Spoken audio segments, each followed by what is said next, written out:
Hello friend, कैसे हैं आप लोग। आशा करते हैं आप लोग अच्छे होंगे।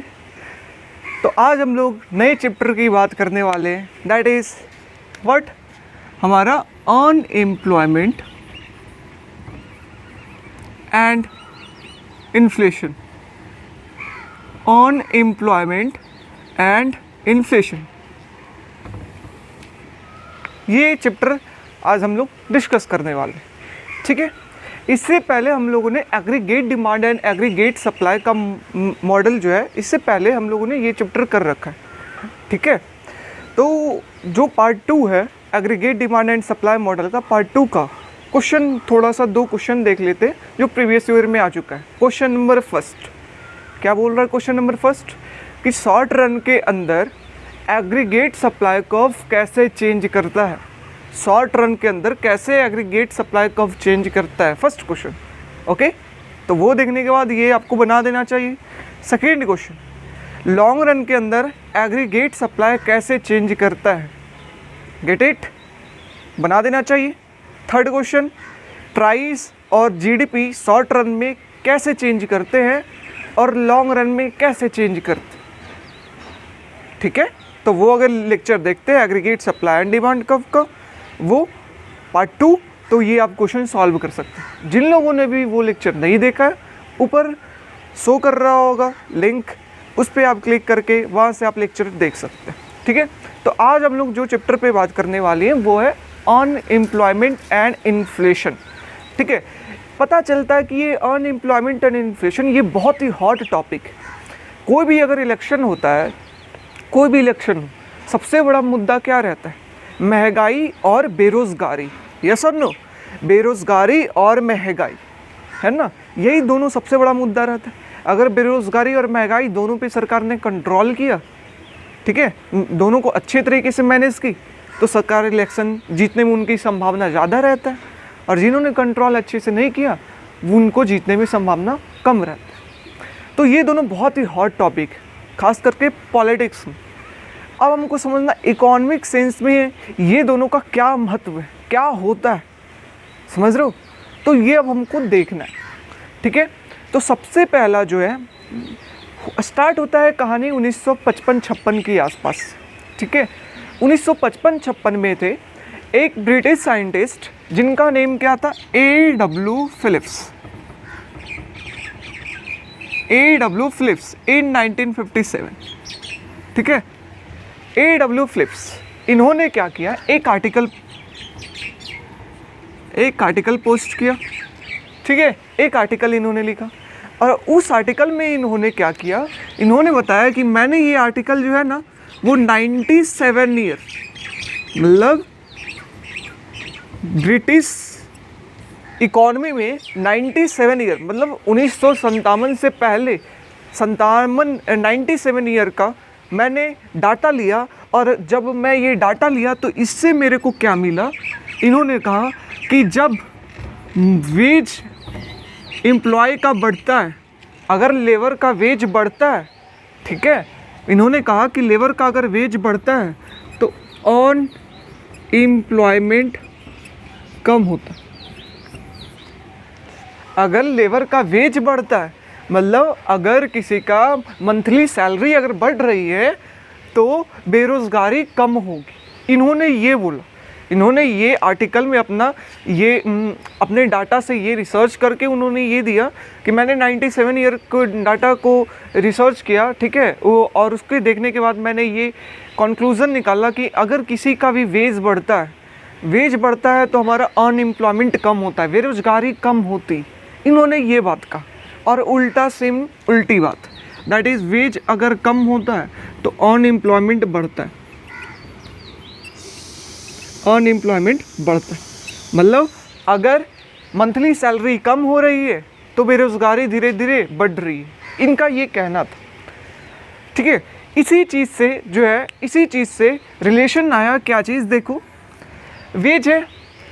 वेज बढ़ने का मतलब हमारा क्या हुआ, वेज अगर बढ़ेगा तो बताइए डिमांड लेबर ज़्यादा करेंगे या कम करेंगे मार्केट से?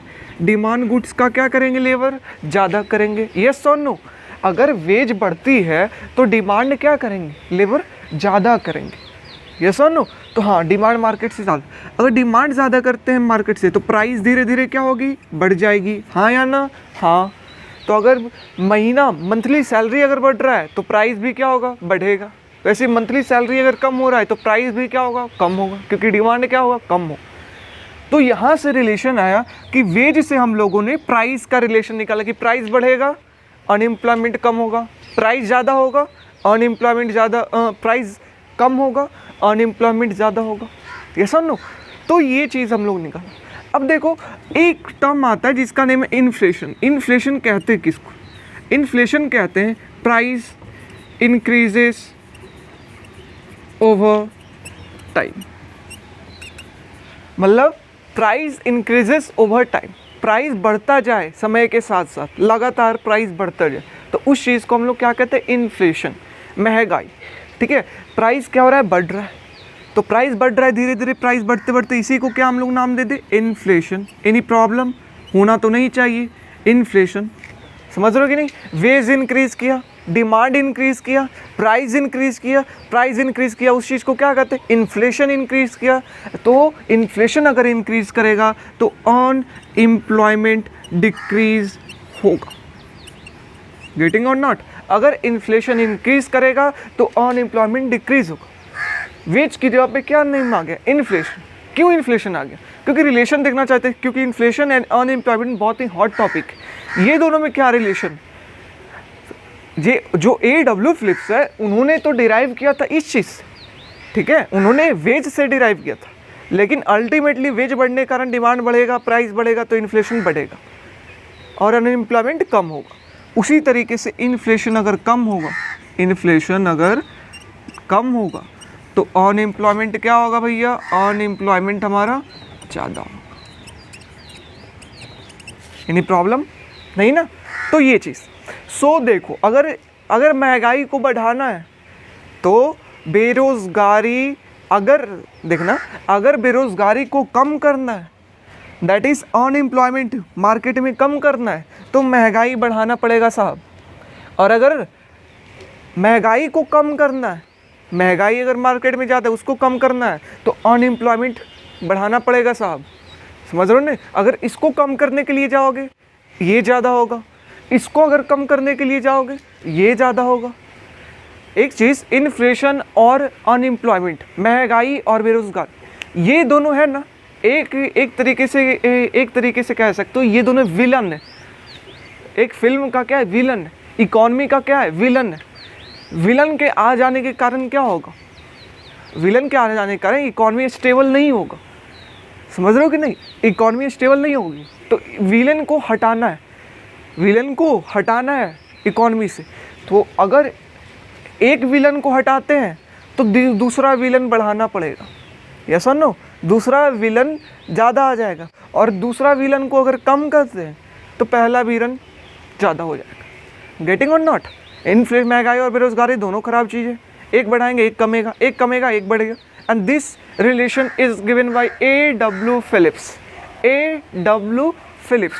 गेटिंग? यस और नो? यस। सो इस चीज़ को क्या कहते हैं, एक बढ़े एक कमे, तो यहाँ पर कहते हैं there is a trade off between inflation and unemployment. क्या है हमारा ट्रेड ऑफ? ट्रेड ऑफ का मतलब क्या हुआ? ट्रेड ऑफ का मतलब हुआ कि आप अगर पढ़ना चाह रहे हैं तो आप खेल नहीं सकते, आप अगर खेलना चाह रहे हैं तो उस टाइम में आप पढ़ नहीं सकते, तो आप एक ही चीज़ सेलेक्ट कर सकते हैं, दोनों चीज़ नहीं सेलेक्ट कर सकते अगर दो ऑप्शन है। वैसे ही यहाँ पर अगर अनएम्प्लॉयमेंट और हमारा इन्फ्लेशन है, तो अगर आप इन्फ्लेशन को कम करना चाहते हैं तो महंगाई को, अनएम्प्लॉयमेंट बढ़ाना पड़ेगा। अगर बेरोजगारी, अनएम्प्लॉयमेंट को कम करना चाहते हैं, महंगाई को बढ़ाना पड़ेगा। गेटिंग और not? So what, there is a trade off between unemployment and inflation, and this is known as what, Phillips. ठीक है, इसी चीज़ को हम लोग क्या कहते हैं, फिलिप्स। अब इस चीज़ को हम लोग कर्व से डिनोट करते हैं कि कर्व क्या बताते हैं। अब देखना, ये हमारा कर्व है, फिलिप्स कर्व हम लोग पता कर पा रहे हैं। फिलिप्स कर्व क्या है? इधर हम लोग वेज लिखते हैं, वेज, ठीक है, और इधर हम लोग क्या लिखते हैं, अनएम्प्लॉयमेंट लिखते हैं, अनएम्प्लॉयमेंट। ठीक है, वेज अगर ज़्यादा है, वेज अगर ज़्यादा है, वेज कब ज़्यादा होगा ये बताना। वेज तब ज़्यादा होगा जब लेबर मार्केट में कम होगा, हाँ या ना? ये सुनो, लेबर बेरोजगार इंसान कम होगा मार्केट के अंदर, तब क्या होगा? वेज ज़्यादा होगा, डिमांड ज़्यादा होगा सप्लाई से, तो वेज क्या होगा? ज़्यादा होगा। समझ रहे हो? तो लेबर मार्केट में कम होने का मतलब क्या? अनएम्प्लॉयमेंट कम होगा। गेटिंग और नॉट? कहाँ से डिराइव किए होंगे AW फिलिप्स जो है, यहाँ से डिराइव किए होंगे कि लेबर अगर लेबर मार्केट में कम है, डिमांड ज़्यादा है, वेज ज़्यादा है, तो लेबर मार्केट में कम होने का मतलब क्या? अनएम्प्लॉयमेंट कम होगा, हाँ या ना? तो ये चीज़, तो क्या बोले कि अगर हमारा वेज यहाँ पर है ये W1 ज़्यादा है, तो बताइए बेरोज़गारी हमारा क्या होगा? अगर ज़्यादा होगा वेज तो बेरोज़गारी क्या होगा? कम होगा, दैट इज U1। लेकिन तो ये हमारा एक पॉइंट आता है यहाँ। लेकिन अगर हमारा वेज कम है तो बेरोज़गारी हमारा क्या हो जाएगा? बढ़ जाएगा, U2। यस और नो? यस। तो ये हमारा फिलिप्स कर्व कैसा होगा? कुछ ये अगर पॉइंट देखते हैं तो ये ऐसा है, तो ये A एंड ये B, और ये दोनों अगर पॉइंट को जोड़ते हैं तो ये हमारा क्या आ जाता है? Phillips curve. क्या आ जाता है? Phillips curve. ठीक है, फिलिप्स कर्व क्या दिखा रहा है? Negative relationship. क्या दिखा रहा है? Negative relationship between what? Inflation को हम लोग किस चीज़ से डिनोट करते? पाई, एंड अनएम्प्लॉयमेंट को U। So there is a negative relationship between inflation and unemployment, and this is known as what? Phillips curve. Getting or not? Yes. यहाँ पर nominal veg की जगह पर कहीं कहीं इन्फ्लेशन भी लिखता है, इन्फ्लेशन। लेकिन तुमको समझना होगा कि फिलिप्स कर्व जो है वो वेज से डिराइव हुआ है। इन्फ्लेशन लिख रहा है, यूज कर सकते हैं, वेज बढ़ेगा, ठीक है, प्राइस डिमांड बढ़ेगा, प्राइस बढ़ेगा, इन्फ्लेशन बढ़ेगा। इस कारण वेज की जगह पर इन्फ्लेशन यूज़ कर सकते हैं। समझ रहे हो? So there is a negative relationship, there is a trade off between inflation and unemployment. ये कहा गया किसके द्वारा? फिलिप्स के द्वारा। अच्छा, ये कहा गया। अच्छा, ये कहने के बाद 1957 में कहने के बाद यूएस में जो है, यूएस में 1960 से लेकर के 70 तक ये जो फिलिप्स कर्व है, फिलिप्स कर्व, ठीक है, फिलिप्स कर्व जो है बिल्कुल सही बात बता रहा था। फिलिप्स कर्व में जो कहा गया था वो बिल्कुल इकॉनमी में हो रहा था। कब? 1960 से 1970 के बीच में जो फिलिप्स कर्व में कहा गया कि there is a trade off, there is a negative relationship, वही हो रहा था कि नेगेटिव रिलेशनशिप है कि अगर महंगाई अगर कम थी 1960 में तो बेरोज़गारी ज़्यादा थी। समझ रहे हो? या महंगाई ज़्यादा थी तो बेरोज़गारी कम थी। कब? 1960 से 1970 के बीच में। क्या था 1960 से 1970 के बीच में? यूएसए में इन्फ्लेशन हमारा क्या था? ज़्यादा था, और अनएम्प्लॉयमेंट क्या था? कम था।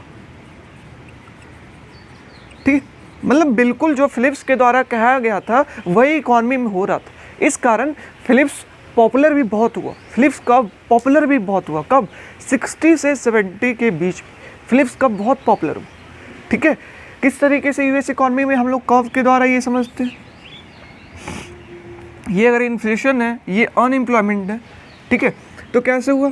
ये 1961 में कुछ ऐसा था, फिर ये 1962, वैसे ही यहाँ पर 1964, 1968, 1969,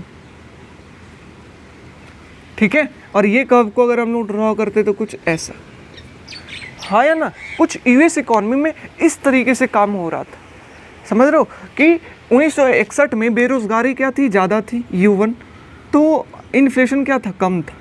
धीरे धीरे जैसे जैसे ईयर बढ़ते गया इन्फ्लेशन क्या हो गया हमारा? ज़्यादा हो गया 1969 में, I2, और हमारा बेरोज़गारी क्या हो गई? कम हो गई। मतलब बिल्कुल सही था जो फिलिप्स कर्व बोले थे, 60 से 70 के बीच में बिल्कुल अप्लीकेबल था। बट 70 के बाद after 1970, okay, after 1970 Phillips curve जो कह रहे थे that is negative relationship, Phillips curve जो कह रहे थे नेगेटिव रिलेशनशिप, वो वैलिड नहीं है। फॉलो नहीं कर रहा था जो फिलिप्स कब बोला था कि अगर इन्फ्लेशन बढ़ेगा तो महंगाई, अगर इन्फ्लेशन बढ़ेगा तो अनएम्प्लॉयमेंट कम होगा। फिलिप्स कब जो बोल रहे थे वो नहीं अप्लीकेबल था इकॉनमी में। क्यों? 1970 से 2005 तक फिलिप्स कब अप्लीकेबल नहीं रहा। दैट इज़ जो बोला गया था ट्रेड ऑफ, वो ट्रेड ऑफ फॉलो नहीं था। समझ रहे हो ये चीज़? अच्छा, ये बात रहा। अब हमको बात आता है क्यों नहीं था। यह सुनो, 1970 से 2005 के बीच में क्या हुआ जो फिलिप्स कर्व अप्लीकेबल ही नहीं था। इतना अच्छा बात कहा गया कि महंगाई बढ़ाना है, बेरोज़गारी कम करना होगा, बेरोज़गारी कम करना है, महंगाई बढ़ाना होगा। इतना अच्छा बात कहा गया। इस अच्छी बात को क्यों 1970 और 2 से 2005 के बीच में नहीं अप्लीकेबल, तो हम लोग अगले लेक्चर में बात करेंगे। That is what expected